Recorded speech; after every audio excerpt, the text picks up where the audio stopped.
नमस्कार दोस्तों, स्वागत है आप सभी का अड्डा 24/7 के इस प्लेटफॉर्म पे। तो जैसा कि हर रोज हम एसएससी सीजीएल में पूछे गए प्रीवियस ईयर क्वेश्चंस को करते हैं और साथ ही क्वेश्चन के साथ साथ पूरा डिटेल एक्सप्लेनेशन भी देते हैं। आपको क्वेश्चन के साथ साथ कंसेप्ट को भी सीखने को मिलता है। तो आज के क्लास में हम हाइट एंड डिस्टेंस से रिलेटेड क्वेश्चंस लाए हैं और ये क्वेश्चंस जो है अक्सर एग्जाम में आते हैं। तो चलिए इन क्वेश्चंस को देख लेते हैं। हाइट एंड डिस्टेंस के कंसेप्ट को भी यहाँ पे सीखने का आपको मौका मिलेगा। तो आज की क्लास स्टार्ट करते हैं।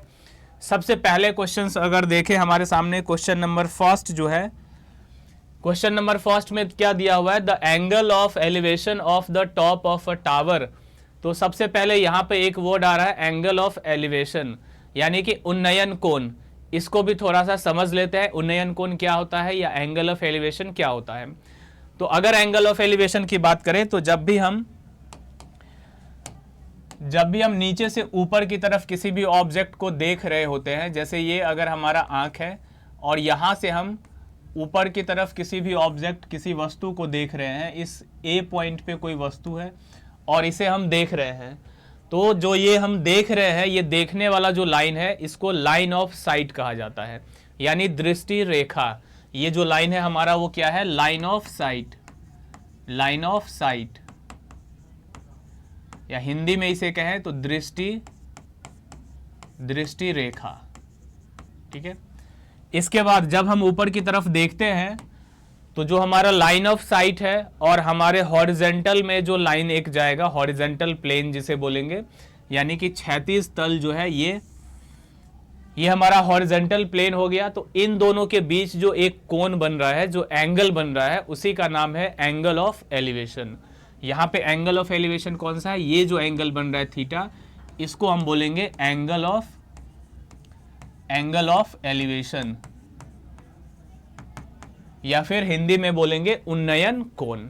ठीक है, ये बातें आपको समझ में आ गई, क्योंकि हाइट एंड डिस्टेंस के अंदर सबसे जो जरूरी चीज होता है वो होता है इसके अंदर जो लैंग्वेज लिखा है, इसे पढ़ करके एक फिगर सही बनाना। अगर फिगर सही नहीं बनेगा तो आंसर भी सही नहीं आएगा। तो सबसे जरूरी चीज है यहाँ पे चीजों को समझना कि लैंग्वेज में क्या कहा गया है, एंगल ऑफ एलिवेशन क्या होता है, कब बनता है, कैसे बनता है, एंगल ऑफ डिप्रेशन क्या होता है, वो भी चीजें अभी हम सिखाएंगे। तो एक पहला जो टर्म था यहाँ पे हमारे सामने, एंगल ऑफ एलिवेशन, वो हम सीख गए।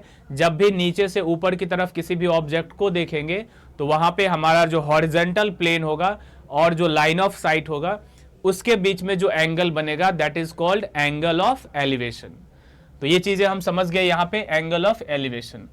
अब एंगल ऑफ डिप्रेशन का भी मतलब यहाँ समझा ही दे रहे हैं, आगे क्वेश्चंस में आएगा ही आएगा। एंगल ऑफ डिप्रेशन बोलते हैं जब भी हम ऊपर से नीचे की तरफ किसी वस्तु को देखते हैं, जैसे सपोज ये हमारा आंख है और यहां से नीचे की तरफ हम इस पॉइंट पे देख रहे हैं, तो जो ये देखने वाला जो लाइन है, इसे बोलेंगे लाइन ऑफ साइट, यानी दृष्टि रेखा। जो यहाँ पे ये लाइन था, लाइन ऑफ साइट, वही यहाँ पे ये लाइन है, line of site. Line of site यानी दृष्टि रेखा। ठीक है, ये समझ में आ गया। अब जैसे ऊपर में यहाँ पे हम बताए हॉरिजॉन्टल प्लेन, तो यहाँ पे भी हमारे सामने जब हम ऊपर देख रहे होते हैं तो हमारे सामने जो एक लाइन जाएगा, यानी यहाँ से जो लाइन जाएगा, ये हमारा हॉरिजॉन्टल प्लेन है। हॉरिजॉन्टल प्लेन यानी कि क्षैतिज तल जो है हमारा, वो इन दोनों के बीच जो कोण बन रहा है, यहाँ पे जो कोण बन रहा है, इसी कोण का नाम है angle of depression. Angle of depression. ठीक है, तो जब भी हम नीचे से ऊपर की तरफ देखते हैं किसी वस्तु को, तो वहां पे एंगल ऑफ एलिवेशन बनता है, और जब हम ऊपर से नीचे की तरफ देखते हैं तो एंगल ऑफ डिप्रेशन बनता है। और याद रखना है, line of sight horizontal plane के बीच में ही एंगल ऑफ एलिवेशन या फिर एंगल ऑफ डिप्रेशन बनता है। अगर ये दो चीजें समझ गए तो अब आते हैं इस क्वेश्चन के ऊपर। इस क्वेश्चन में क्या कह रहा है, तो देखो, the angle of elevation of the top of a tower 25√3 metre high from the 2 point on the level ground on its opposite sides are 45 degree and 60 degree. पहले पूरा एक सेंटेंस पढ़ेंगे। पूरा सेंटेंस पढ़ने के बाद ध्यान से उसे देखिए। जब प्रैक्टिस कर रहे होते हैं तो पूरे लैंग्वेज को पढ़ के बार बार एनालाइज करेंगे, क्वेश्चंस को जितनी बार पढ़ेंगे उतना ही ज़्यादा कंसेप्ट अंदर जो है हमें समझ में चीज़ें आएंगी, क्योंकि लैंग्वेज वाले प्रॉब्लम में हमें क्वेश्चंस को बार बार पढ़ने की ज़रूरत होती है। तो जब ये पहला सेंटेंस हम पढ़ेंगे, हिंदी मीडियम वाले इसमें भी पढ़ सकते हैं कि 25√3 मीटर ऊंचे एक टावर के शीर्ष का उन्नयन कोण टावर के विपरीत दिशाओं में समतल भूमि पर स्थित दो बिंदुओं से क्रमशः 45 डिग्री, यहाँ 45 डिग्री है और 60 डिग्री है। 45 डिग्री और कितना डिग्री है? 60 डिग्री है। अब यहाँ फिगर बनाने की कोशिश करेंगे। सबसे पहले देखो, कुछ नहीं समझ में आ रहा है तो ये तो पता चल रहा है कि एंगल ऑफ एलिवेशन बन रहा है, और एंगल ऑफ एलिवेशन हम बताएं नीचे से ऊपर की तरफ जब देखते हैं तो जो लाइन ऑफ साइट होता है और जो हमारा हॉरिजॉन्टल प्लेन होता है उसके बीच में ही एंगल ऑफ एलिवेशन बनता है। ये तो समझ में आ रहा है। अब एंगल ऑफ एलिवेशन कहाँ पे बन रहा है? Of top of a tower, एक टावर के टॉप पे। तो सपोज यहाँ पे एक हमें टावर लेना होगा, सपोज ये हमारा एक टावर है, ये ए बी एक टावर है। अब इस टावर के टॉप पे एंगल ऑफ एलिवेशन बन रहा है, मतलब नीचे से ये हमारा जो है समतल है, ये ग्राउंड लेवल है। अब इस ग्राउंड लेवल पे कह रहा है 2 पॉइंट है। 2 पॉइंट कहाँ है? तो इस टावर के दोनों ऑपोजिट साइड, मतलब एक तरफ इधर और एक तरफ इधर। देखो यहाँ पे फ्रॉम के बाद देखो 2 points on the level ground. 2 point है कहाँ पे? ग्राउंड के ऊपर। अब ये जो 2 पॉइंट है ग्राउंड के ऊपर, वो तो एक तरफ भी हो सकता है, लेकिन क्वेश्चन में लिख दिया है ऑन इट्स ऑपोजिट साइड्स। ऐसे जब एक एक चीज को पढ़ेंगे तो ज्यादा कंसेप्ट क्लियर होगा और फिगर को सही से बना पाएंगे। यहाँ पे ऑपोजिट साइड लिखा हुआ है, यानी कि इस टावर के ऑपोजिट साइड एक पॉइंट इधर हो जाएगा तो दूसरा पॉइंट इधर हो जाएगा। तो यहाँ पे 2 पॉइंट ले लेते हैं। सपोज एक ये पॉइंट है, सी नाम दे रहे हैं और इसका नाम डी दे रहे हैं।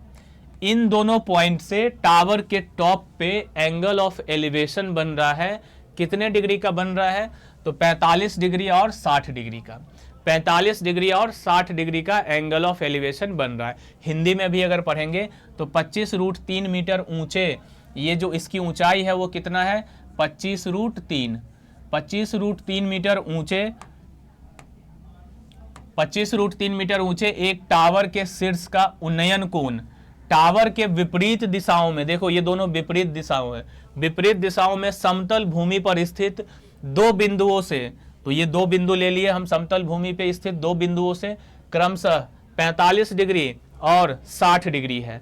मतलब अगर ये 45 डिग्री है, ये एंगल ऑफ एलिवेशन अभी बताए थे कि नीचे से ऊपर की तरफ जाता है, तो यहाँ पे ये बन जाएगा कितना? 45 डिग्री। और यहां से एंगल ऑफ एलिवेशन कह रहा है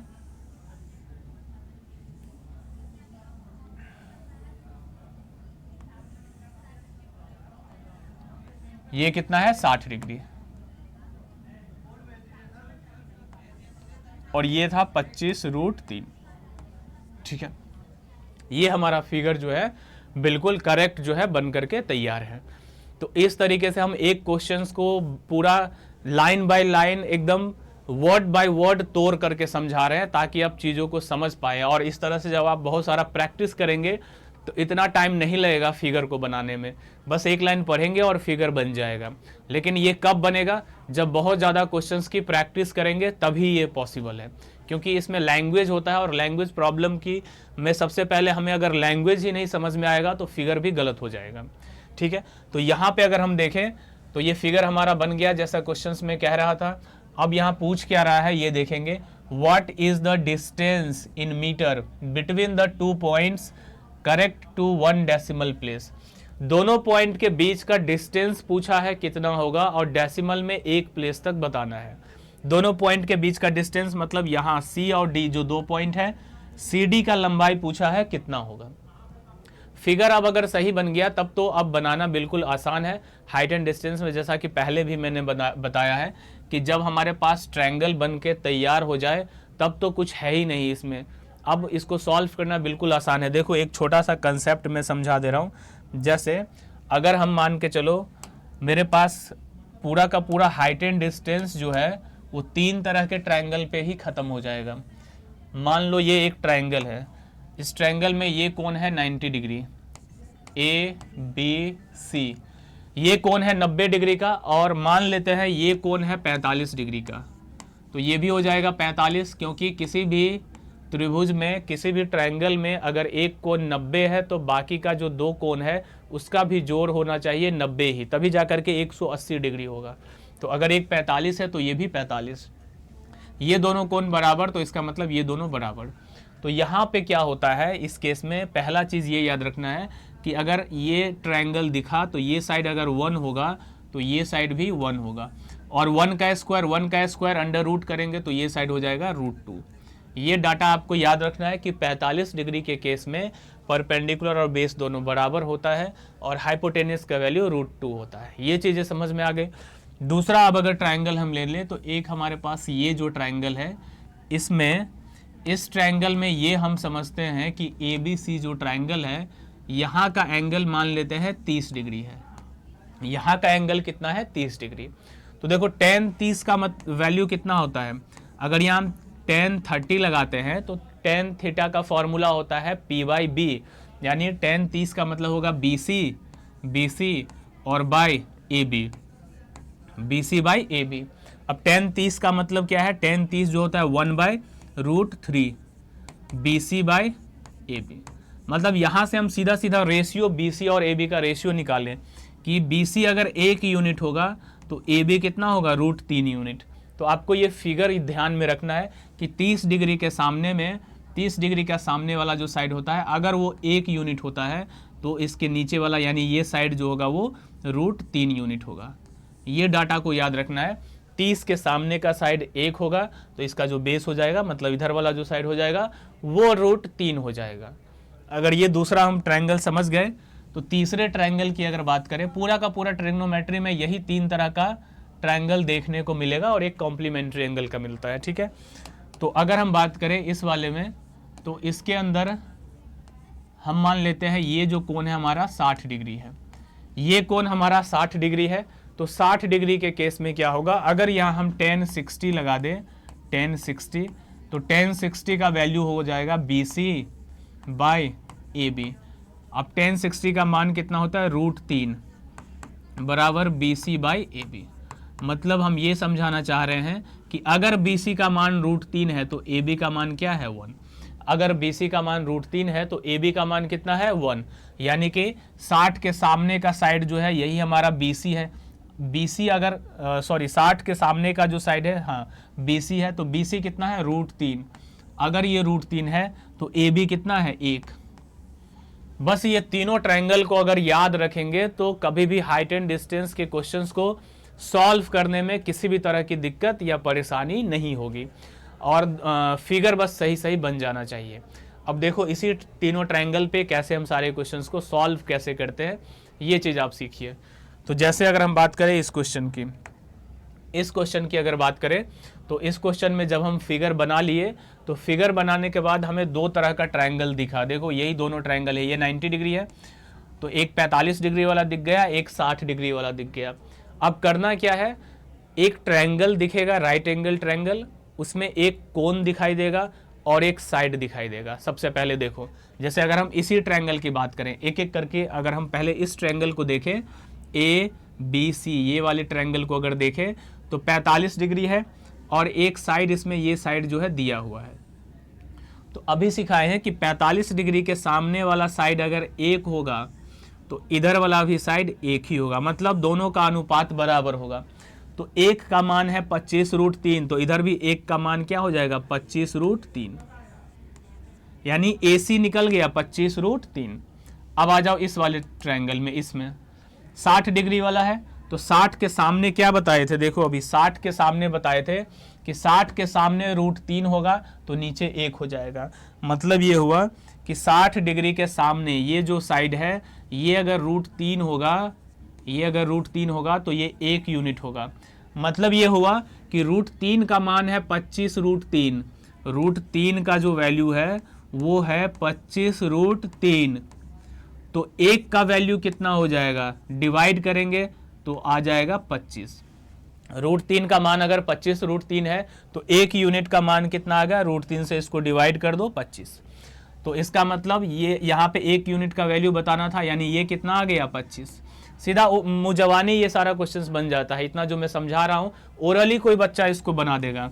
अब देखो पूरा हमें CD निकालना था, तो यहां से यहां तक क्या आया 25√3 और ये क्या आया 25, दोनों जुड़ जाएगा, 25 में जोड़ देंगे 25√3 को। और बोला है कि डेसिमल में बताओ, डेसिमल में हमें जो है यहाँ पे मान बताना है 1 डेसिमल तक, यानी कि दशमलव के बाद 1 अंक तक मान हमें बताना है। तो यहाँ पे हम 25 अगर दोनों में से कॉमन ले ले, 25 अगर दोनों में से कॉमन ले ले तो यहाँ पे 1 बचेगा और यहाँ पे क्या बच जाएगा √3।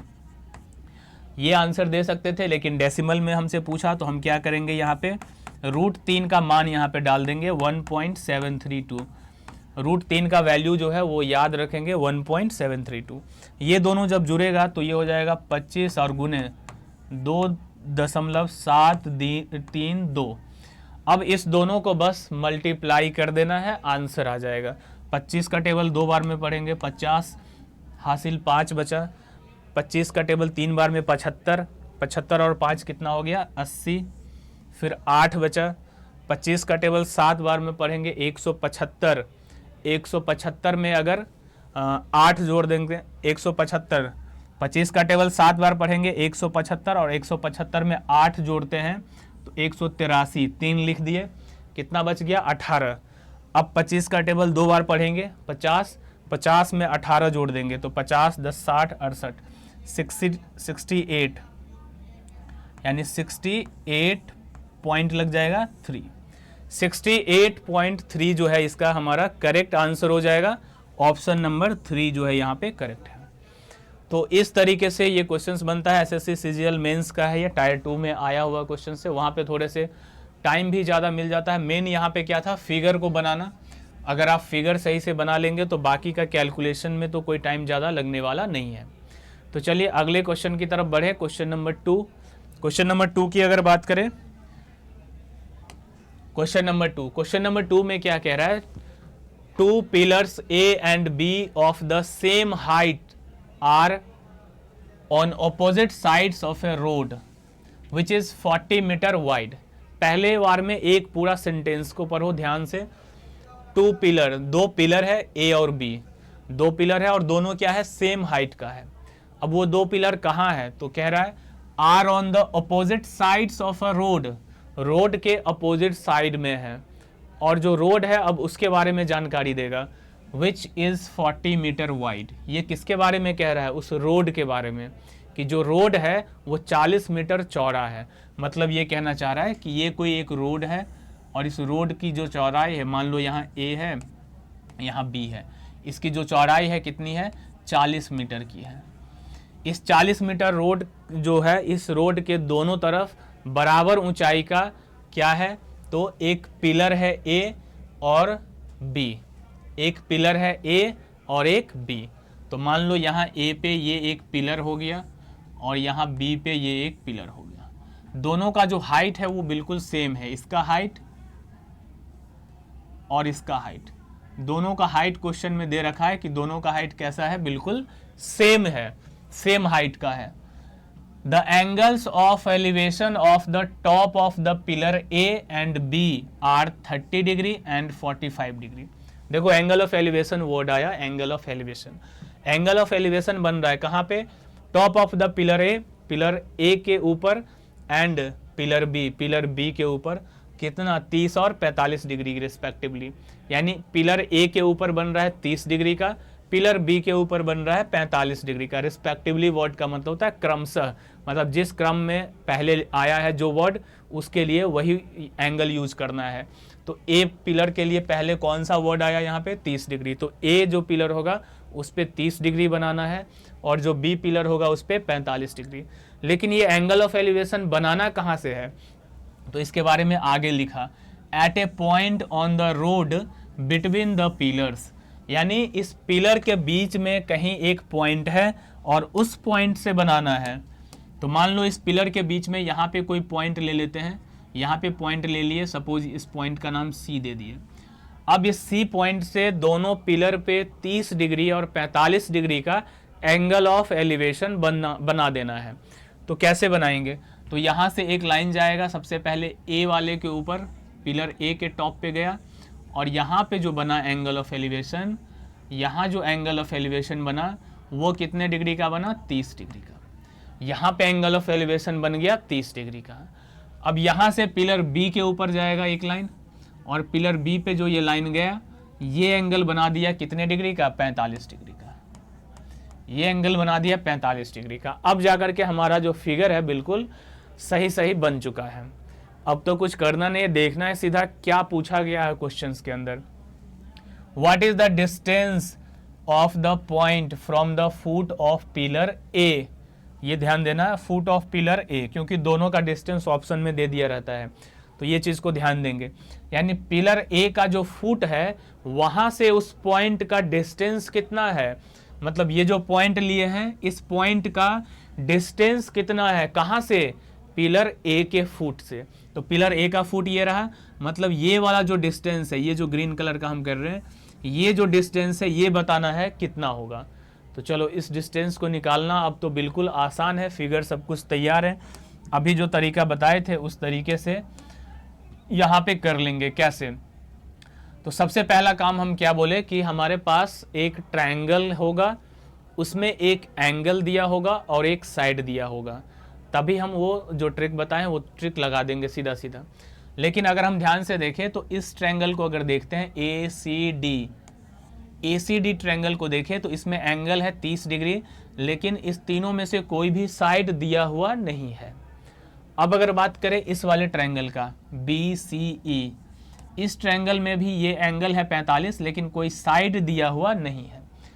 एक साइड जो हमें दिया है 40 मीटर, वो 40 मीटर यहां से लेकर के पूरे यहां तक का लेंथ है। तो अगर यहां से यहां तक का लेंथ 40 है तो हम क्या करेंगे, इस वाले लेंथ को x मान लेते हैं। a से c तक का लेंथ को अगर x मान लेंगे तो b से c तक का लेंथ क्या हो जाएगा, 40 माइनस x हो जाएगा, क्योंकि पूरा लंबाई कितना है 40। अगर पूरा लंबाई 40 है तो इतना अगर x हो गया तो ये जो बच गया वो कितना होगा, 40 माइनस x। ये चीजें आपको समझ में आ रही होंगी। अब देखो, अब तो सब निकाल ही सकते हैं। कैसे, तो पढ़े हम लोग कि 30 डिग्री के सामने का साइड, 30 के सामने का जो साइड है अगर ये 1 यूनिट होगा, 30 के सामने अगर 1 यूनिट होगा तो नीचे कितना हो जाएगा, √3। 30 के सामने अगर 1 यूनिट होगा तो नीचे कितना हो जाएगा, √3। x अगर नहीं भी मानते यहाँ तब भी निकाल सकते थे। देखो एक बार x मान के भी बना देते हैं और बिना माने भी बना देते हैं। नीचे का साइड कितना हो गया, √3। 45 डिग्री के केस में क्या बताए हैं कि ये अगर 1 होगा तो नीचे भी कितना हो जाएगा, 1। ठीक है देखो x को हटा दो, गोली मारो x को, डायरेक्ट ऐसे ही बता दे रहे हैं। ये साइड हो गया यहां से यहां तक √3 और यहां से यहां तक 1, तो पूरा क्या हो जाएगा, दोनों को जोड़ देंगे, यानी √3 प्लस 1। ये यहां से लेके यहां तक का साइड हो गया। अब यहां से लेके यहां तक का साइड का लंबाई कितना है, 40, मतलब √3 प्लस 1 यूनिट का जो मान होगा वो 40 के बराबर हो जाएगा। तो 1 यूनिट का मान कितना होगा, तो 40 बटे में √3 प्लस 1। अब नीचे में रूट में आया तो हमें इसको रैशनलाइजेशन करना होगा, परिमयकरण कर देना होगा।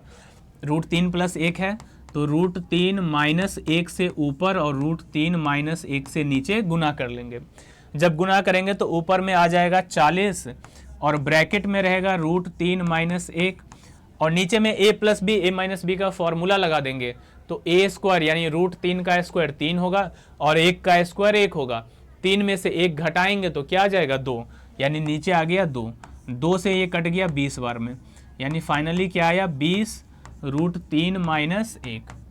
ये जो है हमारा क्या आ गया, 1 यूनिट का मान आ गया। 1 यूनिट का मान इतना आ गया। तो यहाँ से यहाँ का मान हमें बताना है ना, a से लेके c का, a से c तक का वैल्यू कितना है, √3 यूनिट, √3 यूनिट। तो 1 यूनिट का मान अगर इतना है तो √3 यूनिट का मान कितना हो जाएगा, √3 से गुना कर देंगे। तो √3 से जब ये गुना होगा तो √3 से अंदर में ये जाएगा, ये तो 20 रहेगा ही। √3 को अंदर में गुना करेंगे √3 से तो 3 बन जाएगा, माइनस √3 को 1 से गुना करेंगे तो √3 हो जाएगा। फाइनली जो है हमारा यही आंसर हो जाएगा, 20 और ब्रैकेट में 3 माइनस √3। 20 और ब्रैकेट में 3 माइनस √3। ऑप्शन नंबर सी जो है ये हमारा करेक्ट आंसर यहाँ पे होने वाला है। चलिए ये चीज़ें आपको समझ में आ गई होंगी। तो मेन जो था यहाँ पे हमें फिगर बनाना था और थोड़ा बहुत तो कैलकुलेशन रहता है। ये इतना कैलकुलेशन तो फास्ट कर ही सकते हैं, ठीक है, कोई बहुत बड़ा कैलकुलेशन नहीं है। और वैसे भी ये CGL मेंस का क्वेश्चन है, तो वहाँ पे थोड़ा सा टाइमिंग रहता है कि इतना कैलकुलेशन कर सके। आगे अगर बात करें क्वेश्चन नंबर 3 की, तो आ जाओ क्वेश्चन नंबर 3 में क्या कह रहा है। क्वेश्चन नंबर 3 में कह रहा है the angle of elevation of the top of an unfinished tower. Unfinished tower, एक अधूरा बना हुआ टावर है। एक अधूरे टावर के शीर्ष का उन्नयन कोण उसके आधार से 78 मीटर दूर स्थित एक बिंदु पर 30 डिग्री है। ये चीज़ें समझ में आ रही है, बिल्कुल आसान है यहाँ का language. The angle of elevation of the top of an unfinished tower at a point distance 78 metre from its base is 30 degree. मतलब ये हुआ कि एक अनफिनिश्ड टावर है, एक ये हमारा अनफिनिश्ड टावर हो गया। अब इस टावर के 78 मीटर दूरी पर, यहाँ से 78 मीटर का ये डिस्टेंस है। इस डिस्टेंस से कह रहा है कि 30 डिग्री का कोण बना रहा है। कौन सा? Angle of elevation. Angle of elevation बना रहा है अनफिनिश्ड टावर के टॉप पे 30 डिग्री का। मतलब ये कोण है यहाँ पे 30 डिग्री का। एक अनफिनिश्ड टावर है, अधूरा टावर है, ये पूरा अभी बना नहीं है। इस टावर के फुट से यहाँ से 78 मीटर दूरी पे एक पॉइंट से एंगल ऑफ एलिवेशन कितना बना रहा है? 30 डिग्री का। अब इसमें आगे कह दिया कि इसको how much higher the tower be raised so that the angle of elevation of the top of the finished tower at the same point will be 60 degree. मतलब इसका क्या हुआ? हाउ मच हायर, ये जो टावर हमारा है, ये जो टावर है AB, कह रहा है इस AB टावर को और कितनी ऊंचाई तक लेके जाना चाहिए जिससे कि इसी पॉइंट पे जो एंगल ऑफ एलिवेशन है वो 60 डिग्री का बन जाए। इस टावर को, यानी ये जो अनफिनिश्ड टावर है, इसके हाइट को कितना ऊपर ले जाए जिससे कि ये जो हमारा एंगल ऑफ एलिवेशन 30 डिग्री था, ये बन जाए कितने डिग्री का? 60 डिग्री का। मतलब ये पूरा एंगल कितने का हो जाए? 60 डिग्री का। ये क्वेश्चन में कह रहा है अगर इसको हमें कितना ऊपर ले जाना चाहिए, मतलब B से C का लेंथ बताना है, BC कितना होगा, ये कितना होगा, यही क्वेश्चंस में पूछा गया है। इसका लंबाई क्या होगा ये पूछ रखा है। बाकी सारा कुछ हमारा फिगर यहाँ पे बिल्कुल तैयार है। तो इस तरह से जब फिगर बनाएंगे एक एक लाइन को पढ़ के, तो बहुत ही आसानी से फिगर बन जाएगा। और फिगर अगर एक बार सही बन गया तो बिल्कुल उसका आंसर आ ही जाना है। अब तो इसको सॉल्व करने में कोई ज़्यादा दिक्कत नहीं होने वाली है। कैसे? जो तरीका हम सिखाए हैं उसको देखो। हम क्या कर रहे हैं, यहाँ से एक ट्रायंगल ले रहे हैं AOB। इस ट्रायंगल में ये कोण है कितना? 30 डिग्री। ये साइड है कितना? 78। तो अभी हम सिखाए हैं कि 30 के सामने का साइड 1 होगा, तो ये साइड होगा √3। तो मतलब √3 का जो मान है यही 78 के बराबर है। √3 का जो वैल्यू है 78 के बराबर है। तो 1 का वैल्यू क्या हो जाएगा? 78/√3। 78/√3। अब देखो यहाँ पे हम रूट वाले नंबर से बिना रूट वाले नंबर को काटना सिखा रहे हैं। कैसे काटते हैं? तो पहले ये देख लो, क्या 3 से 78 जो है 3 से कट रहा है कि नहीं कट रहा है? तो 3 का डिविजिबिलिटी का नियम है कि नंबर को, डिजिट को जोड़ना है। अगर वो 3 के टेबल से कट रहा है तो मतलब कट जाएगा। तो 8, 7, 15, 15 जो है 3 के पहाड़ा में आता है, मतलब 3 से ये कटेगा। तो सीधा काट देना। 3 से कितना बार में कटेगा? 3 दूनी 6 और 3 से 6 बार में 18, 26 बार में कट गया। 26 बार में अगर ये कट गया तो यहाँ पे हमें 26 के साथ साथ √3 भी लगा देना है, क्योंकि हम 3 से नहीं ना काट रहे थे, √3 से काट रहे थे।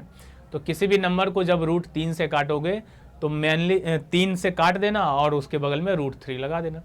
किसी नंबर को अगर √5 से काटना होगा तो 5 से जितने बार में कटेगा काट के और साइड में √5 भी लगा देना। यही रूट वाले नंबर से काटने का तरीका है।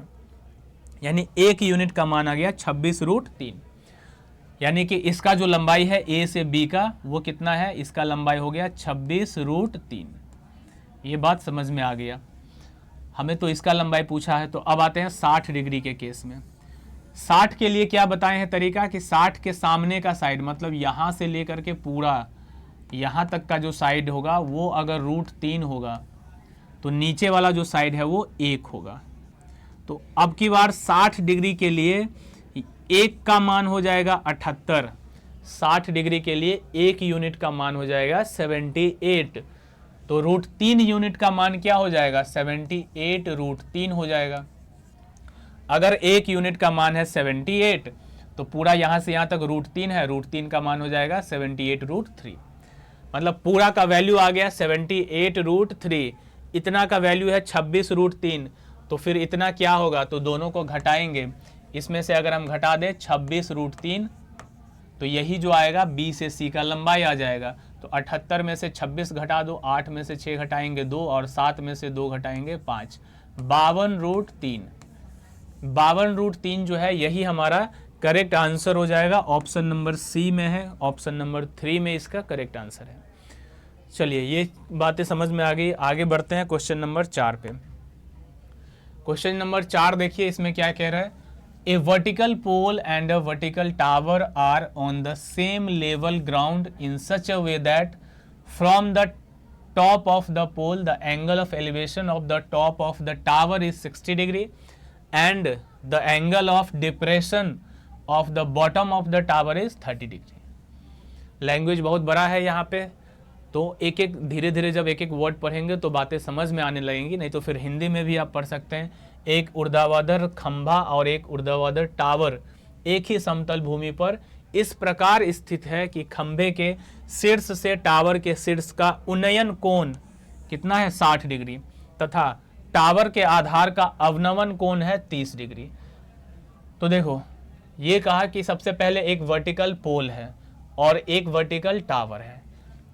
तो सपोज यहाँ पे एक मैंने ये बना लिया, ये पोल बना लिया, P से इसको डिनोट कर देते हैं। ये एक पोल है, ये हमारा लेवल ग्राउंड है, ये एक वर्टिकल पोल है। एक टावर बनाना है तो ये हमारा टावर है। दोनों का हाइट छोटा है बड़ा है, ये इसके बारे में क्वेश्चन में कुछ नहीं दिया हुआ है, तो इस तरीके से हम बना लेते हैं, एक पोल एक टावर। आगे कह रहा है in such way that from the top of the pole, यानी पोल के ऊपर से the angle of elevation of the top of the tower. देखो ये लाइन जैसे ही पढ़े तो हमें समझ में आ गया कि कौन बड़ा है और कौन छोटा है। कैसे? यहाँ पे ये कह रहा है from the top of the pole, यानी जो पोल है उसके ऊपर से, पोल के ऊपर से एंगल ऑफ एलिवेशन कहाँ बन रहा है? Of the top of the tower. Pole के ऊपर से टावर के टॉप पे एंगल ऑफ एलिवेशन, तो इसका मतलब टावर बड़ा होगा तभी तो पोल के ऊपर से चढ़ के देखेंगे तो ऊपर की तरफ एंगल ऑफ एलिवेशन बनेगा। नहीं समझ में आया? जैसे पोल, ये जो पोल है, ये पोल अगर छोटा रहेगा और टावर बड़ा रहेगा तो इसी केस में तो इसके ऊपर से इसके टॉप पे एंगल ऑफ एलिवेशन जाएगा। नहीं तो अगर ये छोटा रहता तब तो ऐसे देखते तो एंगल ऑफ डिप्रेशन हो जाता। तो इस तरीके से जब आप क्वेश्चंस को पढ़ेंगे, क्वेश्चन में नहीं दिया रहता है कि कौन सा टावर बड़ा है कि पोल बड़ा है। जब लैंग्वेज को पढ़ेंगे तो खुद ही समझ में आ जाएगा। यहाँ हमें एंगल ऑफ एलिवेशन से समझ में आ गया कि यहाँ एंगल ऑफ एलिवेशन दे रखा है कि जो पोल है उसके टॉप से टावर के टॉप पे एंगल ऑफ एलिवेशन बना रहा है।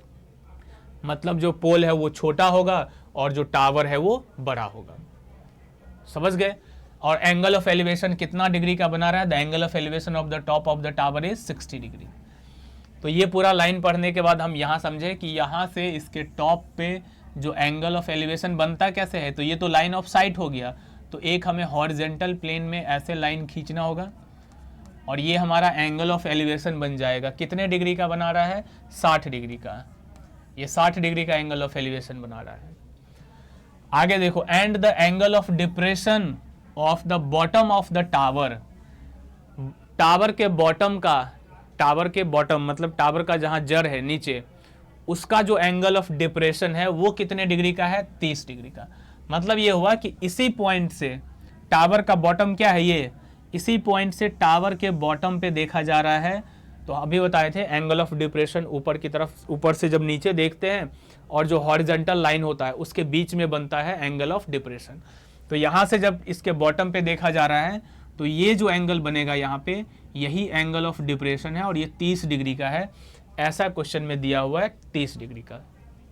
यहाँ से नीचे देखेंगे तो ये हॉरिजेंटल लाइन जो है, इसके ये हॉरिजेंटल प्लेन हो गया और ये लाइन ऑफ साइट हो गया, दोनों के बीच में ये एंगल बन गया एंगल ऑफ डिप्रेशन 30 डिग्री। यहाँ से जब ऊपर की तरफ देख रहे हैं तो ये लाइन ऑफ साइट हो गया और ये हो गया हॉरिजेंटल प्लेन, दोनों के बीच में एंगल बन रहा है 60 डिग्री। ये चीज़ें समझ में आ गई होंगी। अब अगर ये फिगर समझ में आ गई, अब आगे देख लेते हैं क्या लिखा हुआ है। If the height of the pole is 24 metre, जो पोल है उसका हाइट कितना है 24 मीटर, 24 मीटर का पोल है। पोल हम ये माने हुए हैं तो ये हमारा 24 मीटर, 24 मीटर का ये पोल है। तो हमसे पूछा है then find the height of the tower.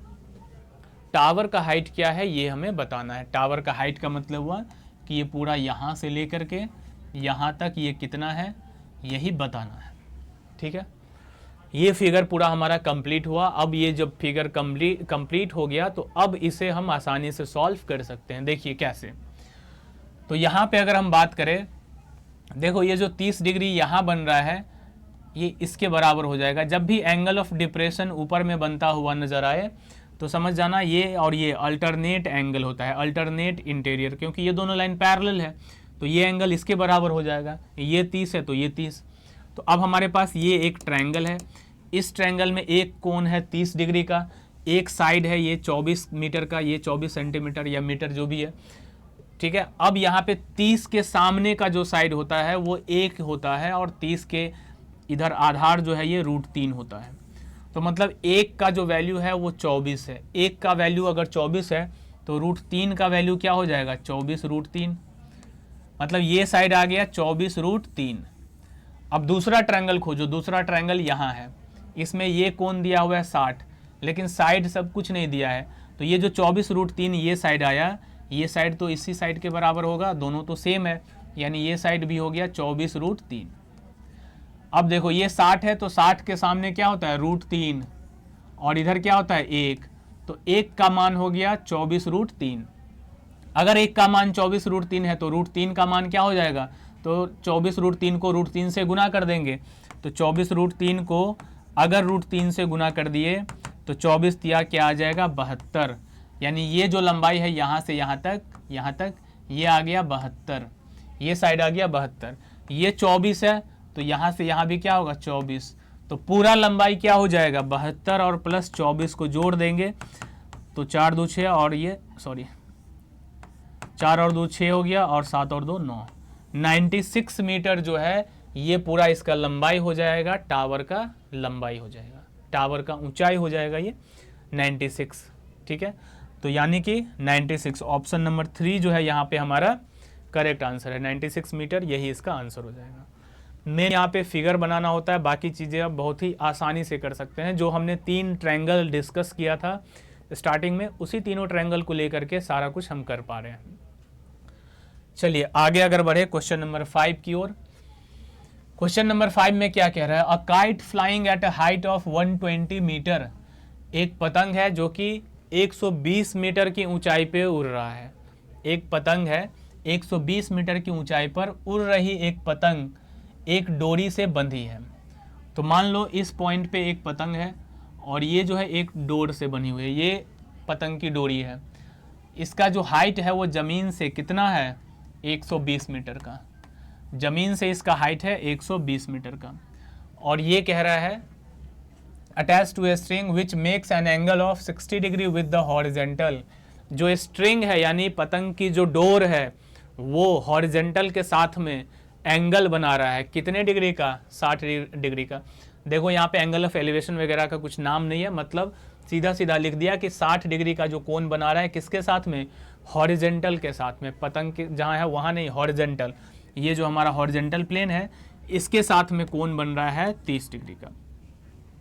हो गया, और तो इसमें कुछ दिया ही नहीं है, सिंपल सा क्वेश्चन है।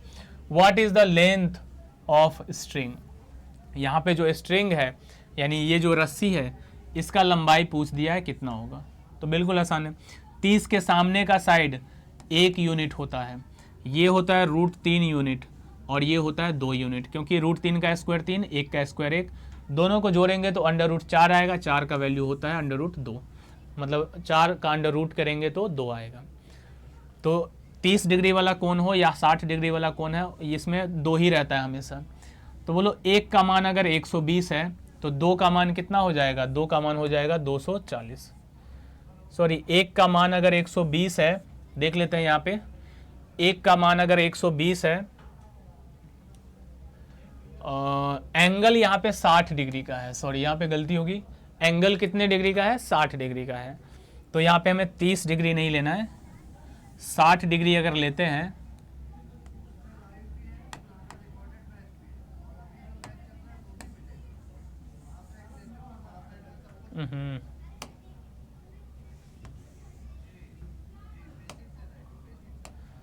चलो एक बार फिर से इस क्वेश्चन को कर दे रहे हैं। यहाँ पे ये सीधा कह रहा है कि एक पतंग है, पतंग की ये डोर है, इस पॉइंट पे ये पतंग है, यहाँ पे हॉरिजॉन्टल पे जो एंगल बन रहा है वो 60 डिग्री का बन रहा है, और इसकी जो ऊंचाई है वो दी हुई है कितनी, 120 मीटर।